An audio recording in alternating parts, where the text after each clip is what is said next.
ವಿಭಜಿಸಿದೆ. ಕೋನಗಳಲ್ಲಿ 6 ವಿಧ: ಲಘು ಕೋನ, ಲಂಬ ಕೋನ, ವಿಶಾಲ ಕೋನ, ಸರಳ ಕೋನ, ಸರಳಾಧಿಕ ಕೋನ, ಪೂರ್ಣ ಕೋನ. In English: acute angle, right angle, obtuse angle, straight angle, reflex angle, complete angle. ಲಘು ಕೋನ 0 ಡಿಗ್ರಿಗಿಂತ ಹೆಚ್ಚು 90 ಡಿಗ್ರಿಗಿಂತ ಕಮ್ಮಿ ಇದ್ದರೆ ಲಘು ಕೋನ. ಉದಾಹರಣೆ: ಇದು ಲಘು ಕೋನ. ಎಷ್ಟು ಡಿಗ್ರಿ ಇದೆ? 30 ಡಿಗ್ರಿ ಲಘು ಕೋನ. 60 ಡಿಗ್ರಿ ತೋರಿಸು. 60 ಡಿಗ್ರಿ ಲಘು ಕೋನ. 70 ತೋರಿಸು.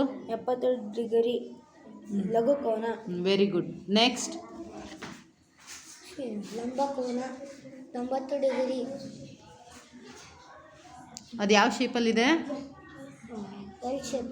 L shape. ಎಲ್ ಶೇಪಲ್ಲಿ ಇದ್ದರೆ ಯಾವ ಕೋನ ಅಂತ ಕರಿತೀವಿ? ಲಂಬ ಕೋನ. Very good. ನೆಕ್ಸ್ಟ್ ಅಬ್ಟ್ಯೂಸ್ ಆಂಗಲ್ 90 ಡಿಗ್ರಿಗಿಂತ ಹೆಚ್ಚು 180 ಡಿಗ್ರಿಗಿಂತ ಕಡಿಮೆ. ತೋರ್ಸಪ್ಪ ಅದರಲ್ಲಿ ಅಬ್ಟ್ಯೂಸ್ ಆ್ಯಂಗಲ್ ಎಕ್ಸಾಂಪಲ್ಸ್ ಯಾವ್ಯಾವು? 120 ಡಿಗ್ರಿ. ತೋರಿಸು. 170 ಡಿಗ್ರಿ ಮಾಡಿ ತೋರಿಸು. ಇಲ್ಲಿ ಇಟ್ಕೋ ಇದು.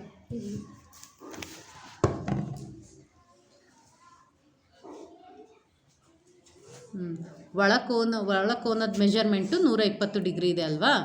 ಓಕೆ, ಅದನ್ನು ಎಂಥ ಕೋನ ಅಂತೀವಿ? ಅಬ್ಟ್ಯೂಸ್ ಆಂಗಲ್. ಅಂದರೆ ವಿಶಾಲ ಕೋನ. ವಿಶಾಲ ಕೋನ. ಈಗ 160 ಡಿಗ್ರಿ ಮಾಡಿ ತೋರಿಸು.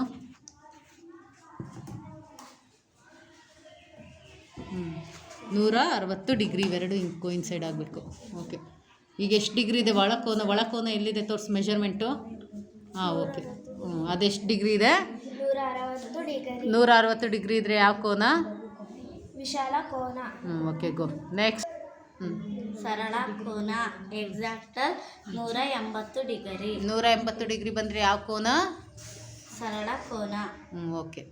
ಸರಳಾಧಿಕ ಕೋನ 180 ಡಿಗ್ರಿಗಿಂತ ಹೆಚ್ಚು 360 ಡಿಗ್ರಿಗಿಂತ ಕಡಿಮೆ 180. ಎಕ್ಸಾಂಪಲ್ಸ್ ಯಾವುದು?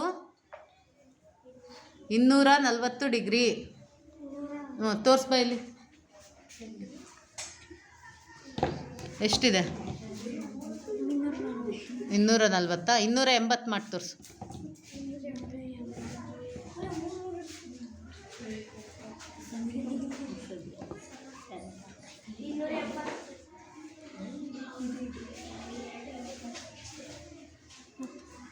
ಹ್ಞೂ 280 ಡಿಗ್ರಿ ಯಾವ ಕೋನ?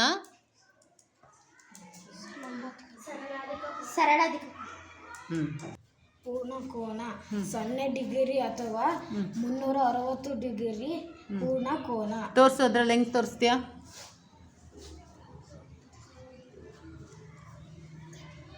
ಎರಡು ಕಿರಣಗಳು ಒಂದ್ರ ಮೇಲೆ ಒಂದು ಕೋಯಿನ್ಸೈಡ್ ಆದರೆ ಏನಂತ ಕರಿತೀವಿ? ಅದನ್ನು ಪೂರ್ಣ ಕೋನ. ಅವೆರಡು ಎಕ್ಸಾಕ್ಟ್ಲಿ 0 ಡಿಗ್ರಿ ಇರಬೇಕು ಅಥವಾ 360 ಡಿಗ್ರಿ ಇರಬೇಕು.